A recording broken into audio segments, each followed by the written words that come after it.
Let's imagine for a moment we had the option to redesign human civilization from the ground up. What if, hypothetically speaking, we discovered an exact replica of the planet Earth, and the only difference between this new planet and our current one is that human evolution had not occurred. It was an open palette. No countries, no cities, no pollution, no Republicans, just a pristine, open environment. So, what would we do? Well, first we need a goal, right? And it's safe to say that goal would be to survive. And not to just survive, but to do so in an optimized, healthy, prosperous way. Most people indeed desire to live, and they would prefer to do so without suffering. Therefore, the basis of this civilization needs to be as supportive and hence sustainable for human life as possible, taking into account the material needs of all the world's people while trying to remove anything that could hurt us in the long run. That goal of, say, maximum sustainability understood, the next question regards our method. What kind of approach do we take?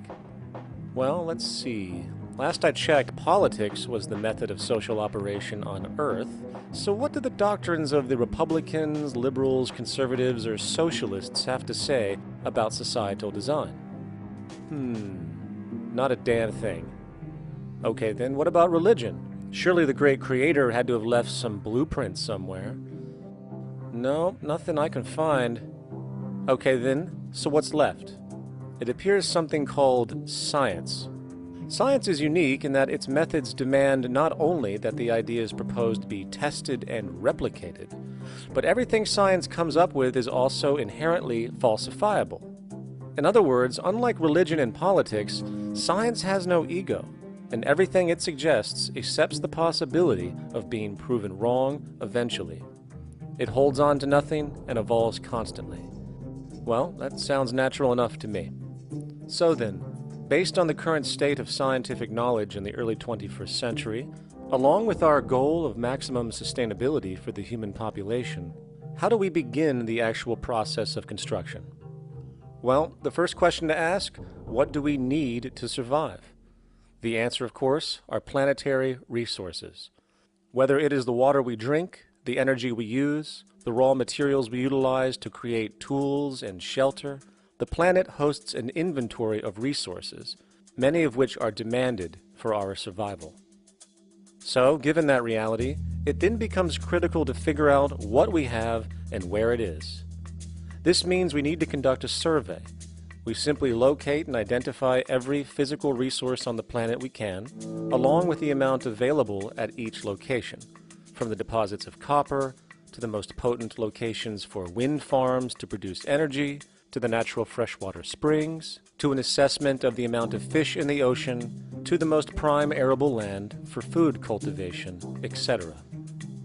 But, since we humans are going to be consuming these resources over time, we then realize that not only do we need to locate and identify, we also need to track. We need to make sure we don't run out of any of this stuff. That would be bad. And this means not only tracking our rates of use, but the rates of earthly regeneration as well, such as how long it takes for, say, a tree to grow or a spring to replenish. This is called dynamic equilibrium.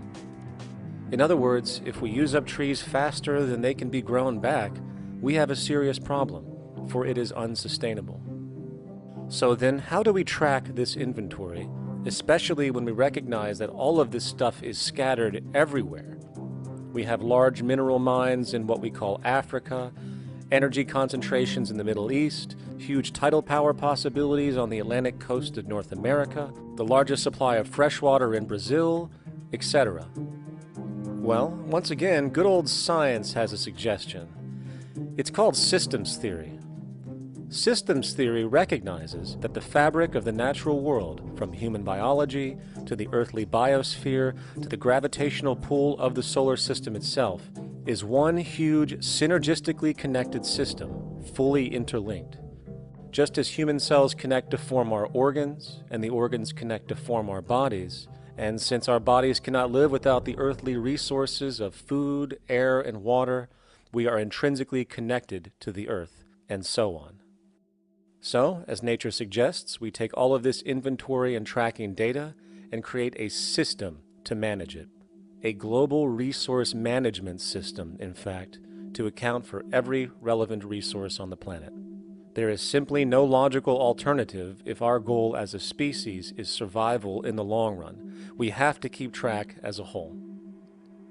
That understood, we can now consider production.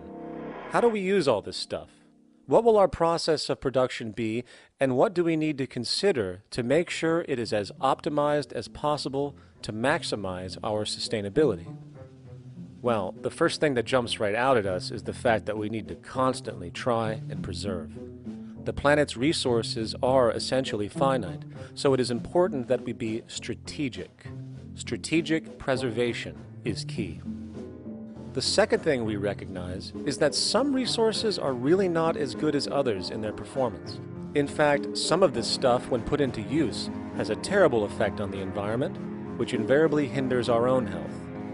For example, oil and fossil fuels, no matter how you cut it, release some pretty destructive agents into the environment. Therefore, it is critical we do our best to use such things only when we really have to, if at all. Fortunately for us, we see a ton of solar, wind, tidal, wave, heat differential, and geothermal possibilities for energy production, so we can strategize objectively about what we use and where to avoid what could be called negative retroactions, or anything that results from production or use that damages the environment and hence ourselves. We will call this strategic safety to couple in with our strategic preservation. But production strategies do not stop there. We are going to need an efficiency strategy for the actual mechanics of production itself. And what we find is that there are roughly 3 specific protocols we must adhere to. 1. Every good we produce must be designed to last as long as possible. Naturally, the more things break down, the more resources we are going to need to replace them, and the more waste produced. 2. When things do break down or are no longer usable for whatever reason, it is critical that we harvest or recycle as much as we possibly can. So the production design must take this into account directly at the very earliest stages. 3. Quickly evolving technologies, such as electronics, which are subject to the fastest rates of technological obsolescence, would need to be designed to foreshadow and accommodate physical updates. The last thing we want to do is throw away an entire computer system just because it has only one broken part or is outdated. So we simply design the components to be easily updated, part by part, standardized and universally interchangeable, foreshadowed by the current trend of technological change. And when we realize that the mechanisms of strategic preservation, strategic safety, and strategic efficiency are purely technical considerations, devoid of any human opinion or bias, we simply program these strategies into a computer which can weigh and calculate all the relevant variables, allowing us to always arrive at the absolute best method for sustainable production based on current understandings. And while that might sound complex, all it is a glorified calculator. Not to mention such multivariate decision-making and monitoring systems are already used across the world today for isolated purposes. It is simply a process of scaling it out. So, now we not only have our resource management system, but also a production management system, both of which are easily computer automated to maximize efficiency, preservation, and safety. The informational reality is that the human mind, or even a group of humans, cannot track what needs to be tracked. It must be done by computers, and it can be. And this brings us to the next level, distribution. What sustainability strategies make sense here? Well, since we know that the shortest distance between 2 points is a straight line, and since energy is required to power transport machines, the less transport distance, the more efficient. Producing goods in one continent and shipping them over to another only makes sense if the goods in question simply cannot be produced in the target area. Otherwise, it is nothing but wasteful. We must localize production so distribution is simple, fast, and requires the least amount of energy. We'll call this the proximity strategy. which simply means we reduce the travel of goods as much as possible, whether raw materials or finished consumer products. Of course, it might also be important to know what goods we are transporting and why, and this falls under the category of demand. And demand is simply what people need to be healthy and to have a high quality of life. The spectrum of material human needs range from core life-supporting necessities, such as food, clean water, shelter, to social and recreational goods, which allow for relaxation and personal social enjoyment, both important factors in human and social health overall. So, very simply, we take another survey. People describe their needs, demand is assessed, and production begins based on that demand. And since the level of demand of different goods will naturally fluctuate and change around different regions, we need to create a demand distribution tracking system, so to avoid overruns and shortages.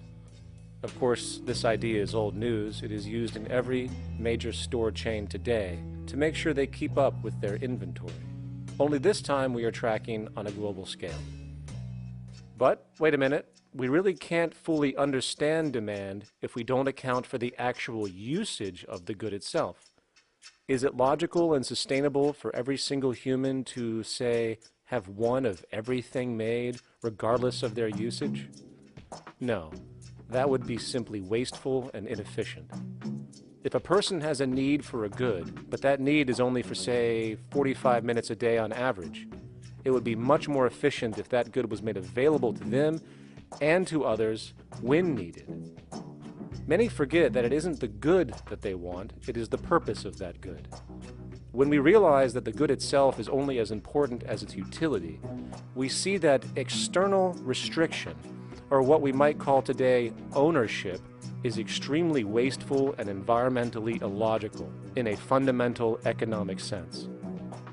So, we need to devise a strategy called strategic access. This will be the foundation of our demand distribution tracking system, which makes sure we can meet the demand of the population's needs for access of whatever they need when they need it. And as far as physically obtaining the goods, centralized and regional access centers all make sense for the most part, placed in close proximity to the population, and a person would simply come in, take the item, use it, and when finished, return it when it is no longer needed.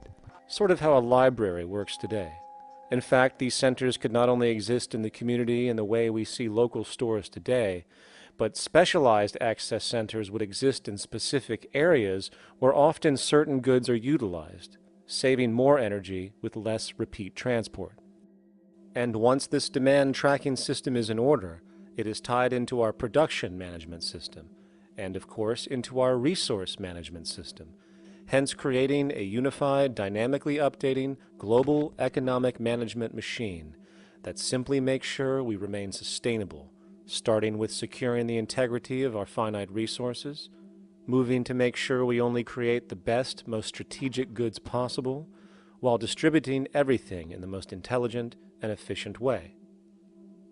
And the unique result of this preservation-based approach, which is intuitively counter to many, is that this logical, ground-up, empirical process of preservation and efficiency, which can only define true human sustainability on this planet, would likely enable something never before seen in human history. Access abundance, not just for a percentage of the global population, but the entire civilization. This economic model, as was just generalized, this responsible systems approach to total Earth resource management and processes, designed again to do nothing less than take care of humanity as a whole in the most efficient and sustainable way, could be termed a resource-based economy. The idea was defined in the 1970s by structural engineer Jacques Fresco.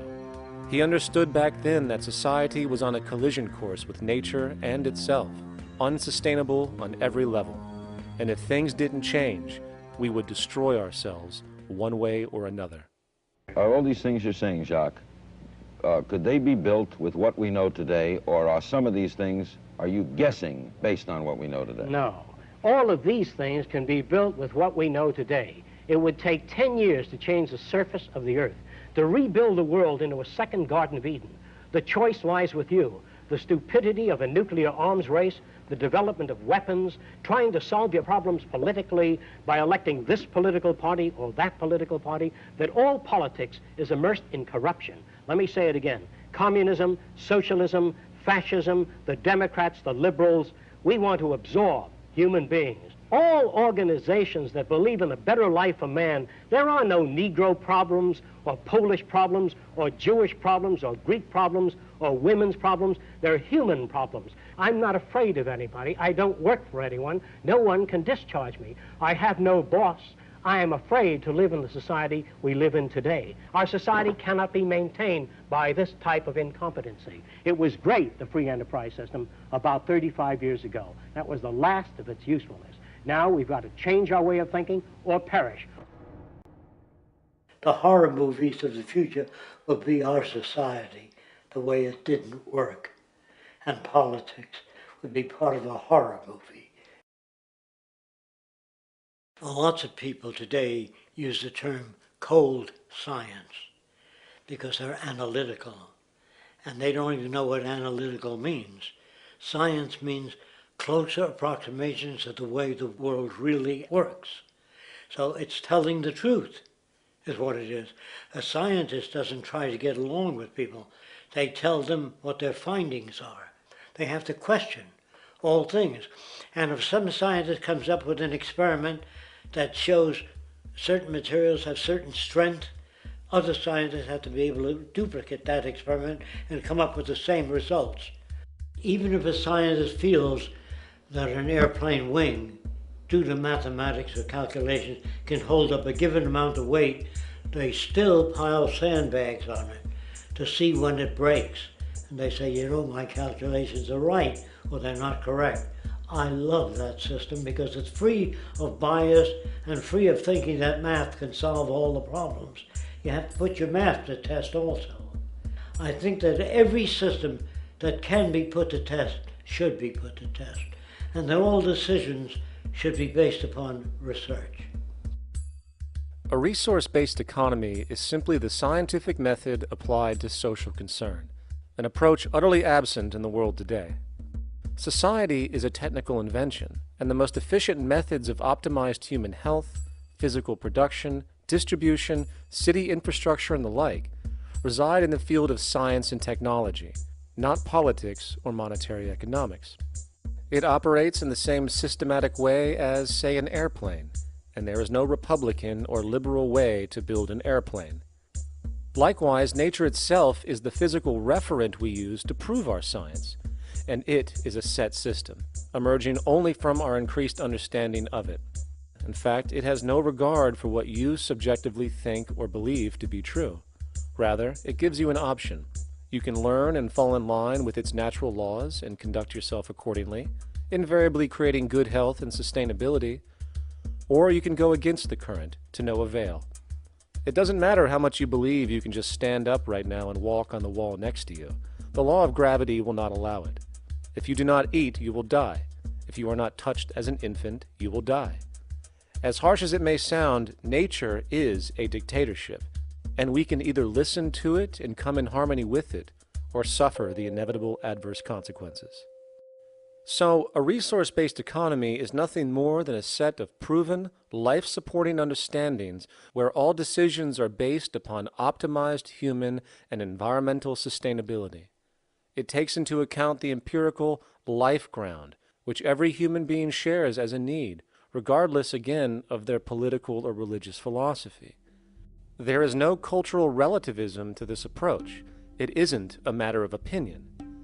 Human needs are human needs, and having access to the necessities of life, such as clean air, nutritious food, and clean water, along with a positively reinforcing, stable, nurturing, and non-violent environment, is demanded for our mental and physical health, our evolutionary fitness, and hence the species' survival itself. A resource-based economy would be based upon available resources. You can't just bring a lot of people to an island or build a city of 50,000 people without having access to the necessities of life. So when I use the term a comprehensive systems approach, I'm talking about doing an inventory of the area first and determining what that area can supply, not just architectural approach, not just design approach, but design must be based on all of the requirements to enhance human life. And that's what I mean by an integrated way of thinking. Food, clothing, shelter, warmth, love, all those things are necessary. If you deprive people of any of them, you have a lesser human being, less capable of functioning. As previously outlined, a resource-based economy's ground-up, global, systems approach to extraction, production, and distribution is based upon a set of true economic mechanisms, or strategies, which guarantee efficiency and sustainability in every area of the economy. So, continuing this train of thought regarding logical design, what is next in our equation? Where does all this materialize? Cities. The advent of the city is a defining feature of modern civilization. Its role is to enable efficient access to the necessities of life, along with increased social support and community interaction. So how would we go about designing an ideal city? What shape should we make it? Square? Trapezoid? Well, given we're going to be moving around the thing, we might as well make it as equidistant as possible for ease, hence the circle. What should the city contain? Well, naturally we need a residential area, a goods production area, a power generation area, an agricultural area. But we also need nurturing as human beings, hence culture, nature, recreation, and education. So let's include a nice open park, an entertainment events area for cultural purposes and socializing, and educational and research facilities. And since we're working with a circle, it seems rational to place these functions in belts based on the amount of land required for each goal, along with ease of access. Very good. Now, let's get down to specifics. First, we need to consider the core infrastructure, or intestines, of the city organism. These would be the water, good, waste, and energy transport channels. Just as we have water and sewage systems under our cities today, we would extend this channeling concept to integrate waste recycling and delivery itself. No more mailmen or garbage men. It is built right in. We could even use automated pneumatic tubes and similar technologies. Same goes for transport. It needs to be integrated and strategically designed to reduce or even remove the need for wasteful, independent automobiles. Electric trams, conveyors, transveyors, and maglevs, which can take you virtually anywhere in the city, even up and down, along with connecting you to other cities as well. And of course, in the event an automobile is required, it is automated by satellite for safety and integrity. In fact, this automation technology is in working order right now. Automobile accidents kill about 1.2 million people every single year, injuring about 50 million. This is absurd and doesn't have to occur. Between efficient city design and automated driverless cars, this death toll can be virtually eliminated. Agriculture. Today, through our haphazard, cost-cutting industrial methods, using pesticides, excessive fertilizers, and other means, we have successfully destroyed much of the arable land on this planet, not to mention also extensively poisoning our bodies. In fact, industrial and agricultural chemical toxins now show up in virtually every human being tested, including infants. Fortunately, there is a glaring alternative: the soilless mediums of hydroponics and aeroponics, which also reduce nutrient and water requirements by up to 75% of our current usage. Food can now be organically grown on an industrial scale in enclosed vertical farms, such as in 50-story 1-acre plots, virtually eliminating the need for pesticides and hydrocarbons in general. This is the future of industrial food cultivation: efficient, clean, and abundant. So, such advanced systems would be, in part, what comprise our agricultural belt, producing all the food required for the entire city's population, with no need to import anything from the outside, saving time, waste, and energy.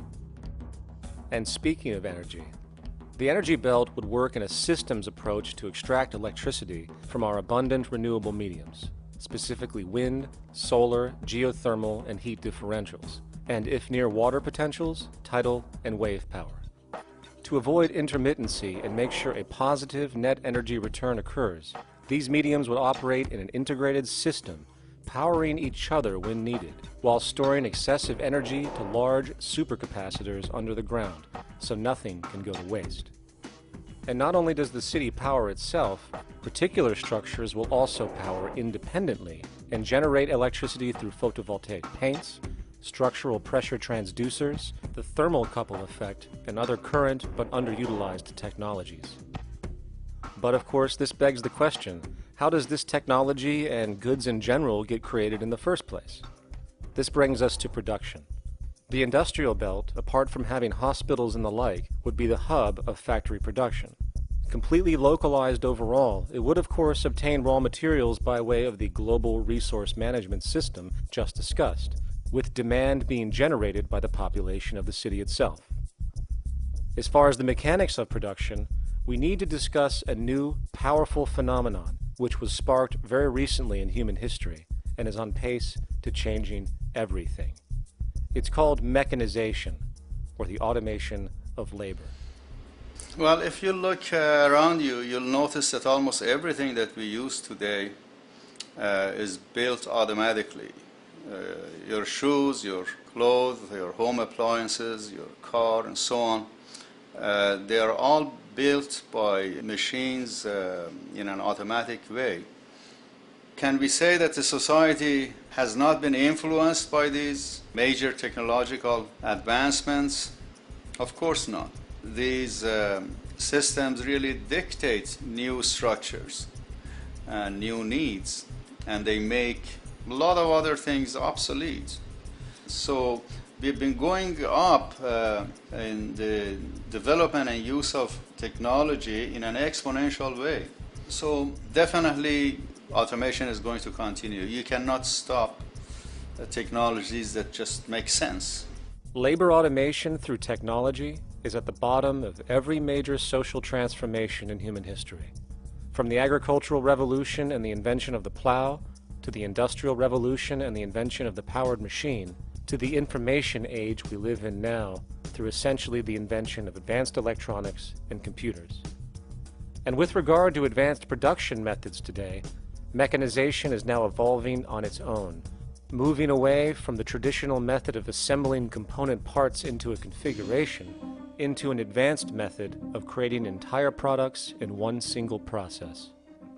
Like most engineers, I'm fascinated by biology because it's so full of examples of extraordinary pieces of engineering. And absolutely, what biology is the study of things that copy themselves. Of course, that's good a definition of life as we've got. Again, as an engineer, I've always been intrigued by the idea of machines that would copy themselves.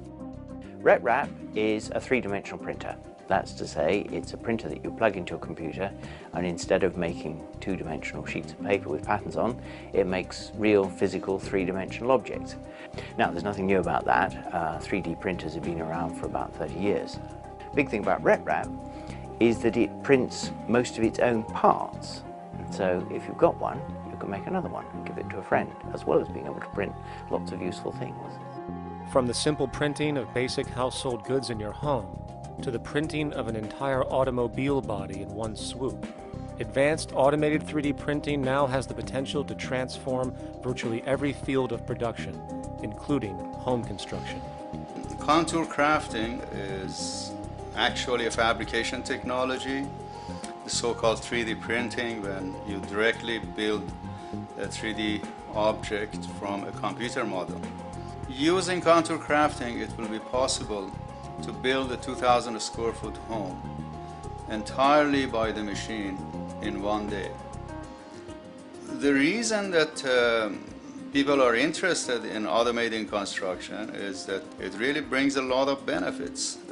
For example, construction is pretty labor intensive, and although it provides job for a sector of the society, it also has issues and complications. For example, construction is the most dangerous job that there is. It is worse than mining and agriculture. It has got the highest level of fatality almost in every country. Another issue is the waste. An average home in the United States has 3 to 7 tons of waste.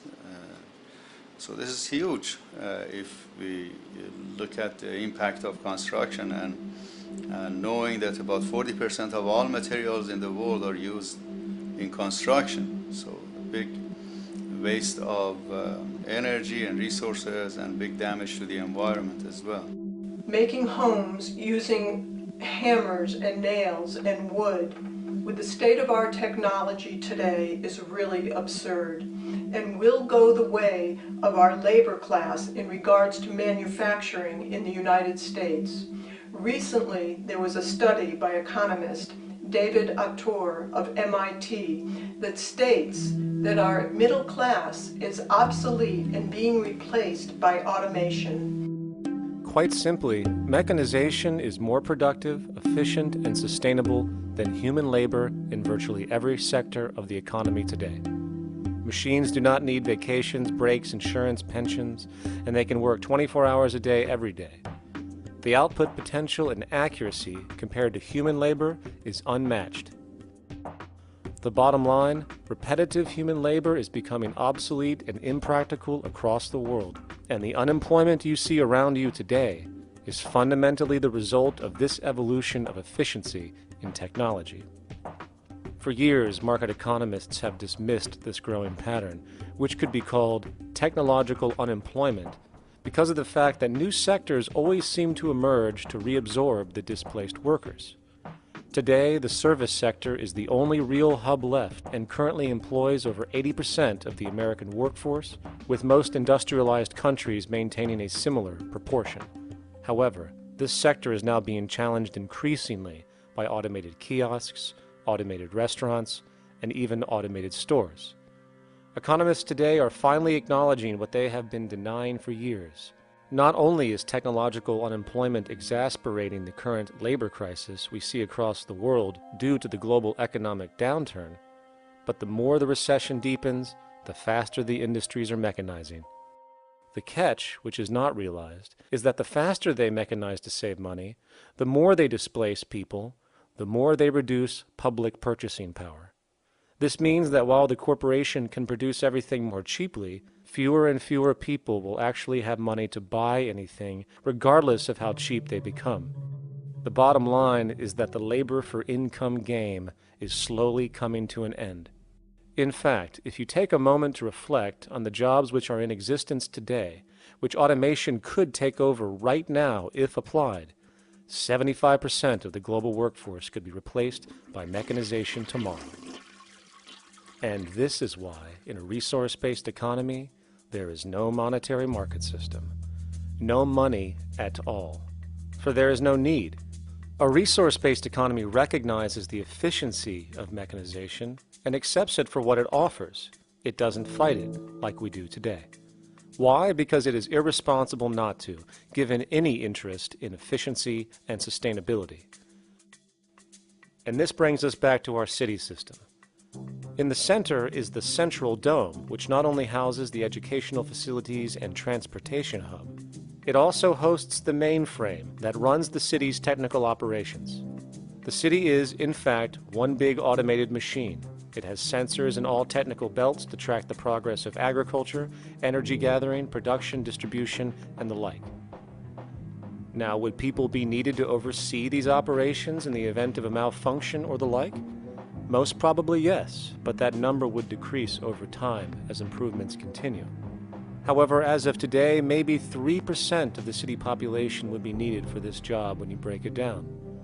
And I can assure you that in an economic system which is actually designed to take care of you and secure your well-being, without you having to submit to a private dictatorship on a daily basis, usually to a job that is either technically unnecessary or socially pointless, while often struggling with debt that doesn't exist just to make ends meet. I guarantee you people will volunteer their time left and right to maintain and improve a system that actually takes care of them. And coupled with this issue of incentive comes the common assumption that if there isn't some external pressure for one to work for a living, people will just sit around, do nothing, and turn into fat, lazy blobs. This is nonsense. The labor system we have today is in fact the generator of laziness, not a resolver of it. If you think back to when you were a child, full of life, interested in new things to understand, likely creating and exploring, but as time went on, the system pushed you into the focus of figuring out how to make money. And from early education to study at a university, you are narrowed, only to emerge as a creature which serves as a cog in a wheel in a model that sends all the fruits to the upper 1%.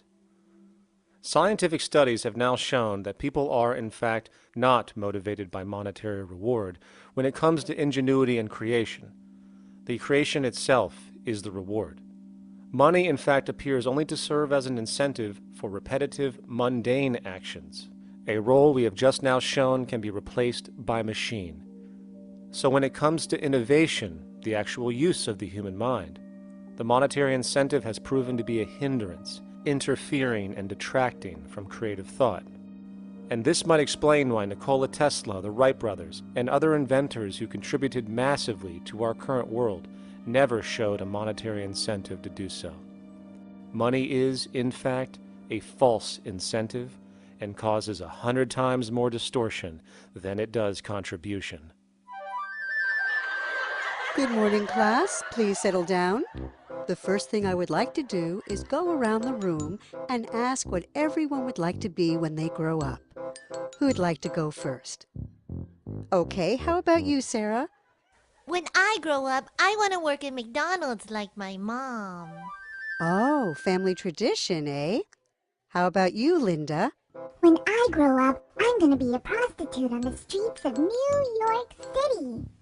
Oh, glamour girl, huh? Very ambitious. How about you, Tommy? When I grow up, I'm going to be a rich, elitist businessman who works on Wall Street and profits off of the collapse of foreign economies. Enterprising. And great to see some multicultural interest.